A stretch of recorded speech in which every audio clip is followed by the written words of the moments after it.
Welcome to the Box Score Sports Podcast.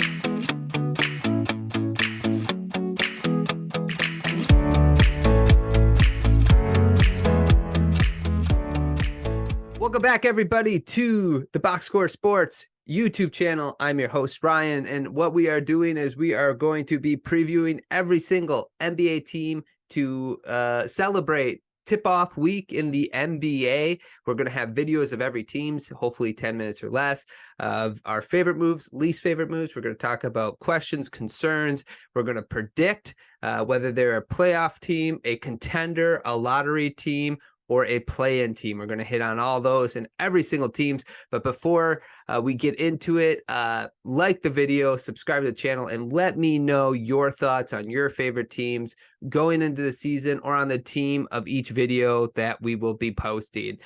With that said, let's get into our predictions. Previewing the Los Angeles Clippers. The LA Clippers were fifth last year. They were 44-38, 4-1 against the Suns. I don't know if you remember that series, pretty close series. They lost Kawhi after the second game, and Paul George was out, which is kind of the story of the Clippers' life, right? So interesting offseason for them. We'll talk about it, but I know that they've been running more. Ty Lue sat down with Paul George and Kawhi, said we got to take the regular season seriously. We'll see what happens. We know that they are the face of load management. I don't know if that's entirely fair. We'll talk about that in a second. And then, the Clippers are the next 2 years. Their window is very, very small, guys. Next 2 years, they got to figure it out. Otherwise, they might leave without a championship, having Kawhi Leonard and Paul George on their team, which, is fine. I think sometimes we harp too much on championships, honestly, because only one team can win a championship. You just want to be in competition every single year for that championship, and the Clippers are, but they can't stay healthy. So let's see if they can stay healthy this year, and that's a big if. My favorite moves, KJ Martin, I love that move. Young, athletic defender. He can kind of shoot. He's working on his shooting. He's only 3 years into the league.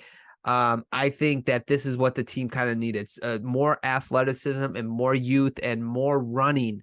And I think that's what KJ Martin brings to the table. Also, honorable mentions, they got Russell Westbrook, who fit really well with them last year. If people act like that just didn't happen, he fit really well with that team last year. Ty Lue knew when to pull him and when to keep him in there. He knew the right strings to pull. And remember, people who are watching, they don't need Russell Westbrook to be a triple-double guy. They don't. They need him just to run the point, play good offense, and play with that effort we know Russell Westbrook will, like offensive rebounds and defensive rebounds and stuff like that. And getting Plumlee back, too, I think is important. Least favorite moves. Losing Eric Gordon, that's a tough one, but you knew it had to happen because of cap. But he added a dimension to floor spacing that I think that team kind of needed. We'll see if somebody can fill that role. We'll talk about that in a second. And then no stretch big. I like Zoo and I like Plumlee. I think they're like really solid big men. You're not paying them too much, and they're solid big men. But I kind of want to see the Clippers. I've been dying to see this Clippers with an actual stretch big, because I want more room for Paul George and Kawhi Leonard to operate in the post. And when they get to the, like running into the lane, like getting into the lane. And now that they have Russell Westbrook, rebounding isn't as important for their big guy because Westbrook will get rebounds. He will.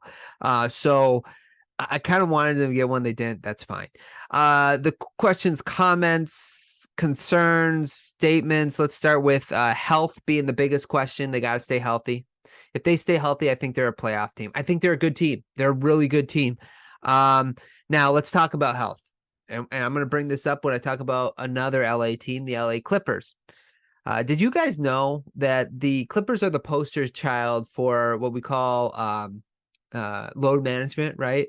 And what I find so fascinating about that is, other than major injury, so Kawhi had the major injury among the 4 stars of those two teams, right? He had that MCL or ACL tear, and he missed a season.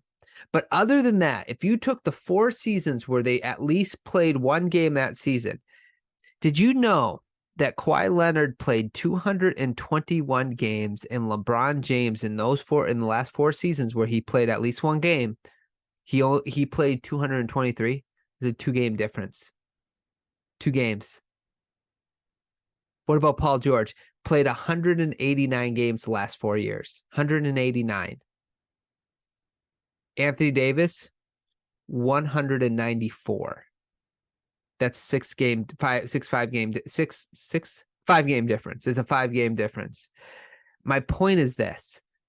The Clippers are getting roasted by the mainstream media for like not their star players not being there, not playing. They're they're never healthy. They're load managing and they don't take. It's like, wait a second, but they've only missed, other than the major injury, they only missed what? 7 less games than the other 2 in the other LA team, the bigger market. So I don't know about that. I just like, health is a concern for the Clippers, but it's got to be a concern for the Lakers too. And we'll talk about that when we preview the Lakers. But I thought that was a pretty interesting a statistic because I don't know. It's just like they don't rest any more or less than the Lakers do. And yet the Clippers are the poster child for this. I don't know if that's entirely fair. Ty Lue, it looks like he's going to start Terrence Mann finally. And you know who he's not going to start? Marcus Morris. I think that's going to be huge for them. And we'll see what kind of shape Marcus Morris is in. Can one of the other young guys step up? Bones Highland was looking good in the preseason. Then he injured his ankle. We'll see where he's at. And then Kevin Martin Jr., I'd like to see a little bit more from him. That would be awesome. And guys, keep an eye on Kobe Brown. Kobe Brown. Let's go, Kobe Brown. I actually like him. And I just don't, and obviously the other big question looming over all this is it's James Harden. I just don't think the Clippers should go after him. It's easier for me to say that than like Steve Ballmer, Ty Lue, Kawhi, because James Harden is a good playmaker. He can hit shots, and if he's your third option, he's not a bad option for your third option. But I don't want to see him and Westbrook together. I think he's kind of like toxic. I just don't want James Harden to be on this Clipper team. I want this Clippers team to see what they can do and be healthy. And then maybe if an injury happens, you go with James Harden, but like that should be break in case of emergency. I wouldn't trade anything. You're not competing against anyone. Who are you competing with? So don't trade anything of value. I do want to talk about 2 other points. I listened to some podcasts, to kind of get my mind in the frame of mind of the NBA.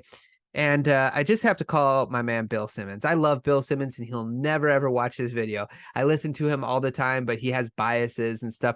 But there was 2 things that he said that just annoyed me. First of all, he said that the Clippers have the worst centers in the league. That is just not true.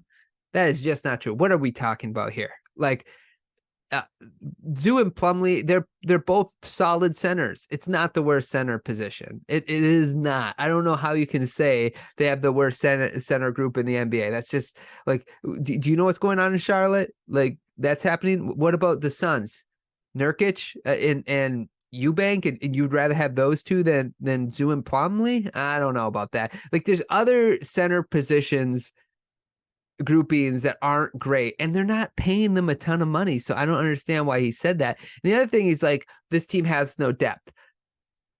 KJ Martin Jr., Bones Highland, Norman Powell, Plumlee, Robert Covington. He's a solid player. They're not even playing Morris. We'll see how he is once he comes back. Batum. That's 7 guys coming off that they could have coming off the bench other than their 5 starters. 9 solid guys, I think. 9 solid guys. That's depth. So I don't know. Anyway, I just wanted to hit on those 2 points. The Clippers are deep. They're a deep team. Like they got 9 guys. I don't know. Anyway, my prediction for this team, and obviously a big caveat, I don't like to predict injury. So my thing is, if they're healthy, they're contenders. They are. If Kawhi plays like he was against the Suns, they're contenders. They're contenders. So that's where I have the Clippers, obviously. Thanks so much for watching this clip of the Box Score Sports Podcast. I hope you guys enjoyed. If you haven't yet, please subscribe to our channel. Follow us on Instagram and Twitter or X. And we'll talk to you guys real soon. See ya.